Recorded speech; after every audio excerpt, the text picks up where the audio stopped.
Welcome back to the channel, everybody. We got CBC News, and yeah, this is what Canadians should know before crossing the U.S. borders. I've heard a lot of crazy stories about people being detained already from Europe and also from Canada. So we're going to dive a little further into it. Original link will be in the description. With that being said, we're smoking all my dragons, divine, righteous, almighty, greats, overachieving, never slacking. Hope everybody's been doing exactly that, overachieving, knocking down their goals. And yeah, we about to see what this is looking like with Canadians crossing that border. So here we go.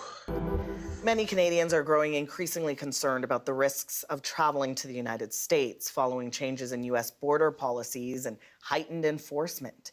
Joining us today is Heather Siegel, a seasoned immigration lawyer with over 30 years of experience. Thanks for being here. Thank you. I want to dive in. What recent changes are affecting us Canadians traveling to the United States, and should we be concerned? Good questions and very topical. I have been inundated. In my 30 years, I have not seen the nature of the calls that I'm getting right now. There's a lot of fear, and there's some validity to it. Not 100%, but there's some validity. Things legally haven't changed significantly. Okay, so for those that are in big fear and have all these worries, you hear her saying, even though she did say, she hasn't seen things like this within her 30 years, but she said things haven't significantly changed yet. So if you do have some plans, coming up, maybe some summer plans, I wouldn't be too nervous or I wouldn't panic at all. However things turn out is however they turn out. But I just feel like when you're in a state of fear, it helps to attract that even more. So try not to be fearful. But practically, our relationship with the United States has changed, and that's going to translate to immigration.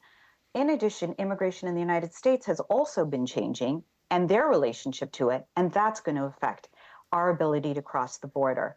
The biggest change for Canadians that may occur on April 11th is this concept of registration if you enter the United States for more than 30 days. And this only applies to people, there's two criteria.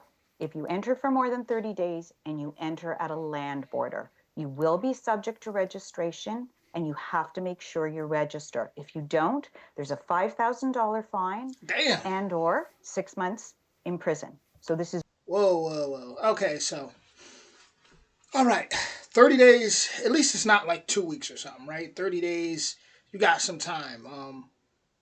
Even 20 days, right? You say if you want to go vacation or you got something to do.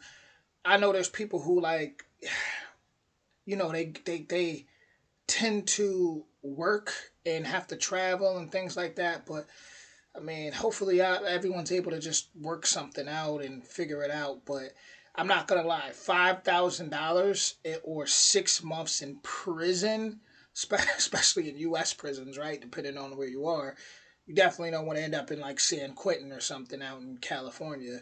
Over, that'd be crazy. But yeah, you definitely just want to be careful. Everybody be careful. I don't want no one.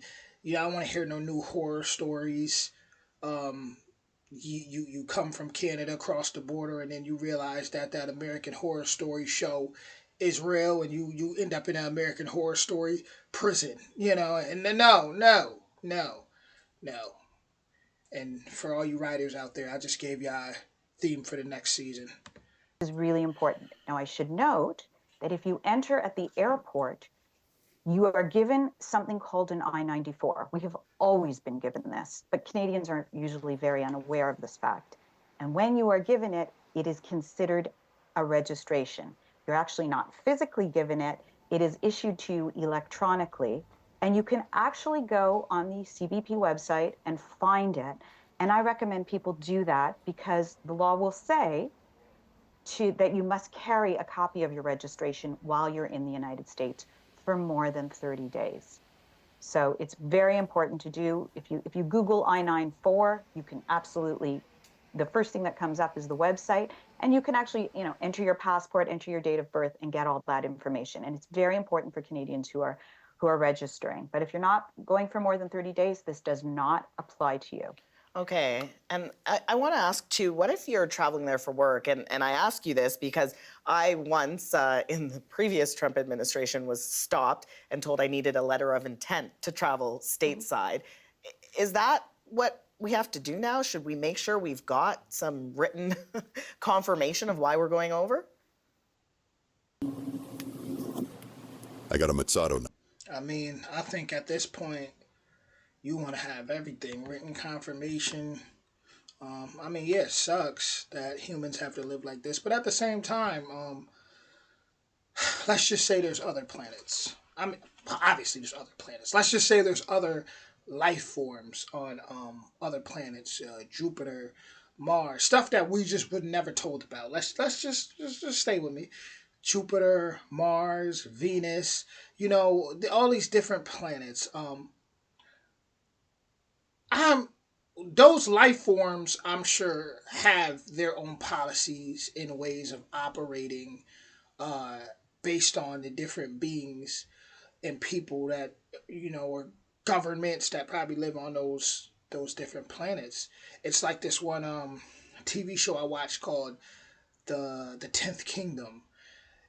When they went into like this realm with these mountains, you see these signs that say like dragon something permits required. So it's like I when you're going into different territories, I get it. It is certain things that do need to be required, especially at a time like this. So as long as you have what you need to be able to get back to Canada safely, that's what's important. You might have to take those extra steps even if it sucks. Question. So the rules haven't changed, but what they're doing is I'm finding there's much more, they're much stricter, and there's always been wide, broad discretion to admitting people into the United States. When we apply to get into the United States, we seek permission to enter. It is a privilege, not a right. But they are taking that very seriously. They are taking their immigration very seriously. And my advice is to carry documentation to support what you're doing. So if you're going in for a business meeting, get a letter from your company saying, I'm going in for a business meeting. The primary concern immigration officers have been concerned about historically and are even more concerned about now in the stricter environment is, are you planning to work in the United States? They ask you, what is the purpose of your visit? It's the first question. And the second question is, how long are you staying? Are you going to live in the United States? And those two primary concerns define the nature of your questions and how long you're going to, whether or not you're going to get into the United States, depending on your answers. So having proper documentation, supporting what you're doing, answering truthfully, honestly, and simply is probably your best bet for getting in.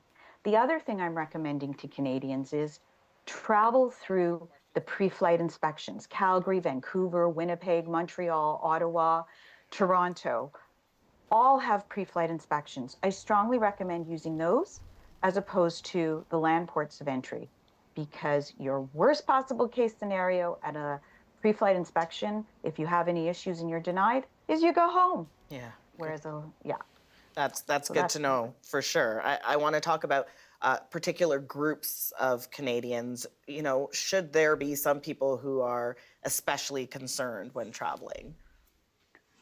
Well, right now, the US has determined that there are only two genders. So people who don't fit into one of those two genders might have a problem traveling. They are not being asked lots of questions initially, but they are beginning to see a line of questioning internally. If you land in Texas or if you cross from Mexico, in areas where they're less tolerant, you might see more problems. And we don't know if that's going to happen. I have heard stories from clients that they're very concerned about this, that trans people. That makes sense. It does make sense. Certain places, like she said, Texas. It makes sense. Everything she's saying makes sense. You just gotta use your common sense, honestly, and be careful out there. That's where paying attention, does really really help. For the people that I don't pay attention. So I feel like you do need to pay attention to somewhat of the news. Like I said, I don't care if you're on Mars. I don't care if you're on Jupiter. I don't care if you're on Venus. if there's a civilization there and they're broadcasting what's happening amongst the civilization, obviously doing too much of anything isn't good, but I do feel like there is a certain amount that you need to pay attention to because you live there. You need to know what's going on, not just even just in your community, like on your block, in your backyard. So having a certain level of awareness protects you. Um, walking around unaware isn't that's not cool, guys. You know, you definitely want to have a certain level of awareness out here to just even politically, just everything. Like, To see a line of questioning internally. If you land in Texas or if you cross from Mexico, in areas where they're less tolerant, you might see more problems. And we don't know if that's going to happen. I have heard stories from clients that they're very concerned about this, that trans people may be targeted. In addition, people who are permanent residents of the United States or even Canadian citizens who are born in another country, maybe Iran, maybe one of the 43 countries that are targeted to be on the ban list, which is coming soon. We don't know.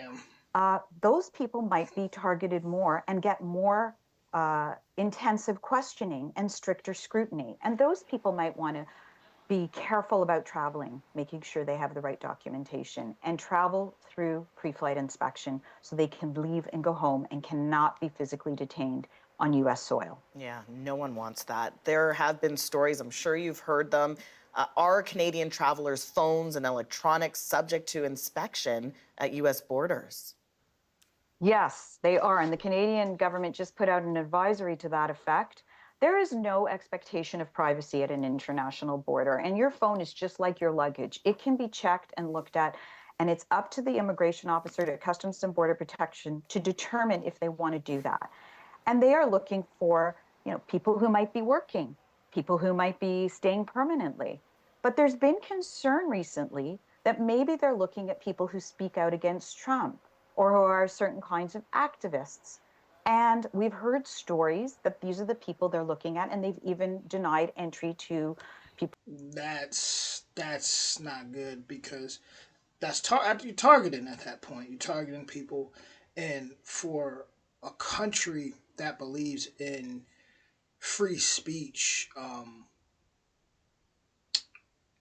I mean, if Canada, it's crazy. It's crazy. If you believe in free, so basically, other people ain't even allowed to have an opinion. If you even got an opinion that's not in favor of, then you can. That's crazy. You get targeted. That's pretty crazy.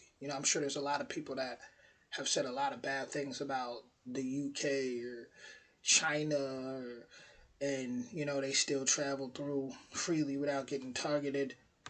People from Europe who have had the wrong views of the government. And we don't know if that's going to happen to Canadians. And so my advice is to be careful. Whatever you've said publicly is accessible. We have lots of social media, we have Google, it's all accessible to immigration. And if they are suspicious about anything related to you, they might go do a deeper dive, and they can do a deeper dive on the public domain, or they can take your phone. They are not supposed to look past whatever is available to them. If it's on airplane mode, they cannot go deeper. We don't know if they will, but they're not supposed to. If they do want to go deeper, and they have reason to believe that they should, they can take your phone and they can download it, and it goes into the US government. And there's not a lot of oversight over what happens to that data when it's in the US government. So if you have anything that you feel is private or you don't want to share, don't bring your phone or prevent your technology from being accessible with that information.